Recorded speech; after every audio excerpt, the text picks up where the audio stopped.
from Fox 5, welcome to the News Block.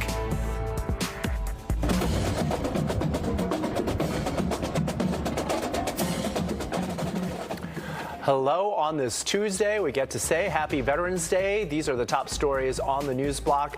The largest parade honoring men and women of the military in the country making its way through Manhattan today. We will be bringing you the sights and sounds from the celebration. And after more than 40 days, the end of the government shutdown is in sight, but hurdles do remain before the government is able to reopen. We're updating you on where things stand at this hour.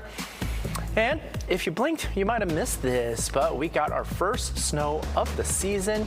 Flurries and frigid temperatures this morning. We're checking the full forecast, including when and how much we are going to warm up. That's straight ahead. Good afternoon. I'm Arthur Chian. Thanks for joining us for the News Block.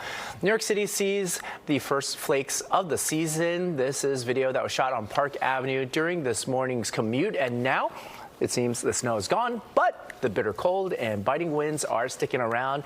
Time to unpack all the winter gear if you haven't done so already. Let's bring in meteorologist Nick Gregory.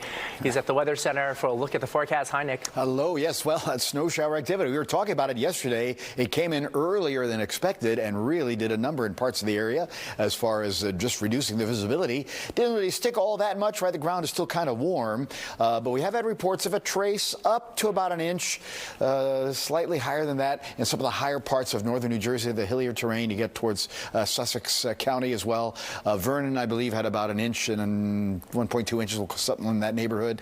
And some accumulation up in the Hudson Valley. There's still some more snow showers you see on the wide view, but a lot of them now are starting to dry out as they make their way down towards the coast. So we don't expect any more in the way of snow showers except in the next 1 to 2 or 3 hours. Other than that, it is going to stay quite chilly. It's only 40 now in Midtown, 41 at the shore, upper 30s to low 30s across the island, and it's still stuck below freezing. You get up there into Sullivan County and upper 30s North Jersey onto the Hudson Valley, and a lot of the area 4 to as much as 20 degrees colder than 24 hours ago as that colder air has really taken hold.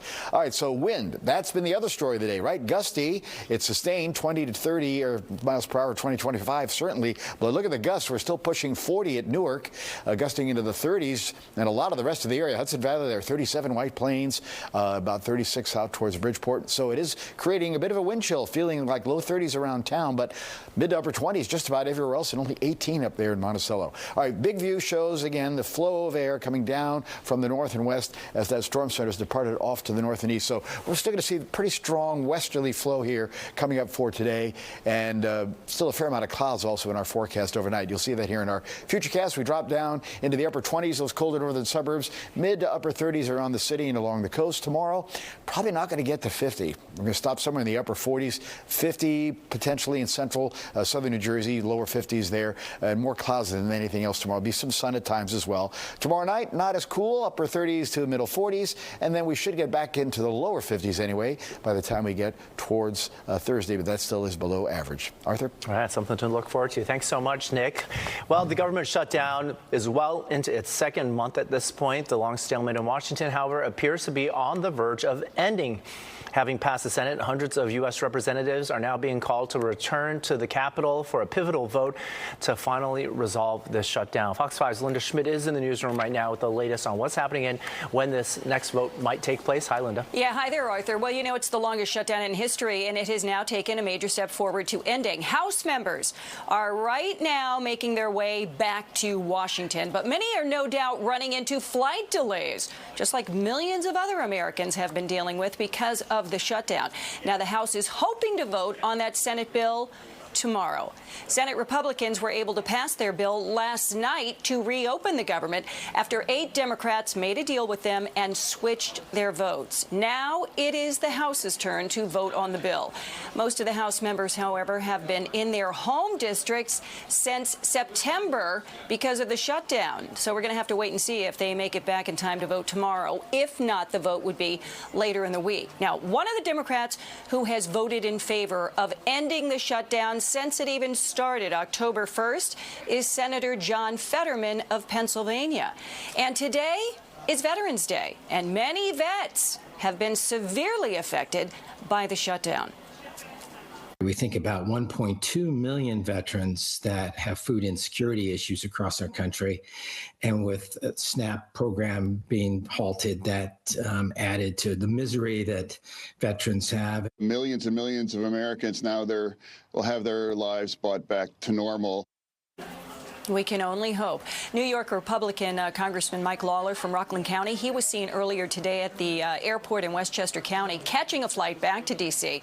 But he might be one of the lucky ones today, Arthur, who didn't have a problem getting a flight. We're going to have to wait and see what happens with everybody else. What a great point. All right, Linda, thank you so much. Meanwhile, the Supreme Court is expected to rule today whether full SNAP food payments can resume. The Trump administration has kept blocking states from providing full SNAP benefits, arguing the money might be needed elsewhere. The legal wrangling could eventually be a moot point if the U.S. House adopts and Trump signs the legislation that's put before them right now. That would end the federal government shutdown. Hasn't happened yet, though. Okay, today, a salute to servicemen and women took over Fifth Avenue in Manhattan for the annual Veterans Day Parade, considered by many to be the largest event in the country. Fox 5's Haley Fixler has a look at the festivities from along today's route. It's the 160th year of the Veterans Day Parade. You can see the cold is not deterring anyone. This is also a very special day. Today marks the 250th year of the nation's military, a historic day here at the largest Veterans Day Parade in the country. You can see bands are playing and the crowd is cheering. Now, the events kicked off with a wreath-laying ceremony at 11 o'clock this morning to honor those who gave the ultimate sacrifice. So here's what's been going on at the parade.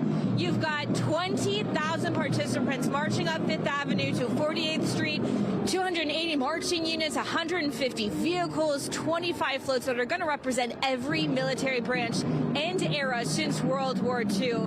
Now, despite all of this weather and the cold and the wind, people are braving the weather to honor their veterans. So let's check in with people. Tell me why you're here today. I'm here to thank our veterans for our freedom. There's no place I'd rather be. My flag and my bell. And how long have you been coming? I've been coming for 15 years. The first time I came by accident, and when I saw the joy on their faces, seeing the people cheering, I said I have to come every year for that reason.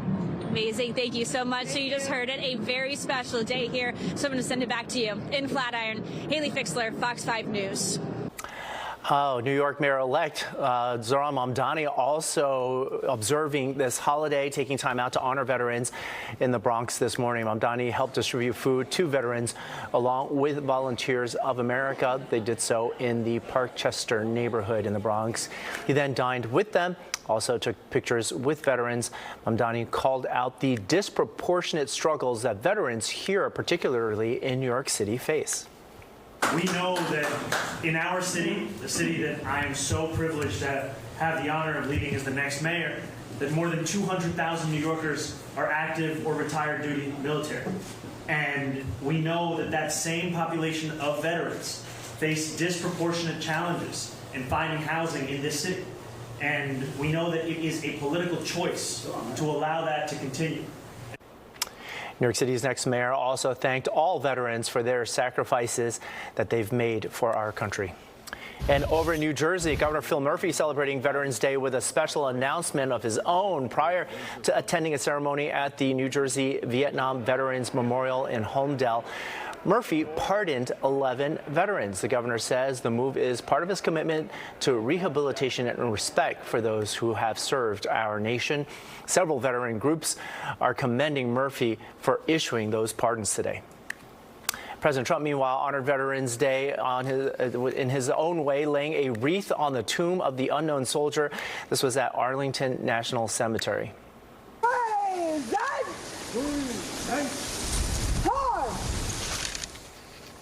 The president was accompanied by the vice president and Veterans Affairs Secretary Doug Collins.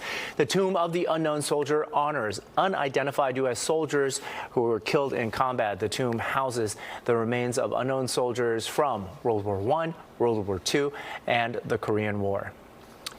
Now, as we've been telling you, Fox 5 proudly salutes our nation's veterans and the organizations that serve them on a daily basis.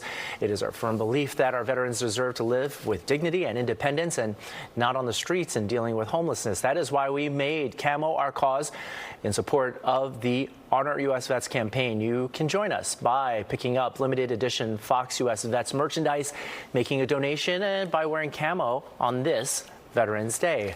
You can also post your camo onto your socials with the hashtag of Honor U.S. Vets. Now, to donate, shop, or to learn more about how you can help U.S. Vets prevent and end veteran homelessness, scan this QR code that's at the bottom of your screen right now or visit go.fox/USVets.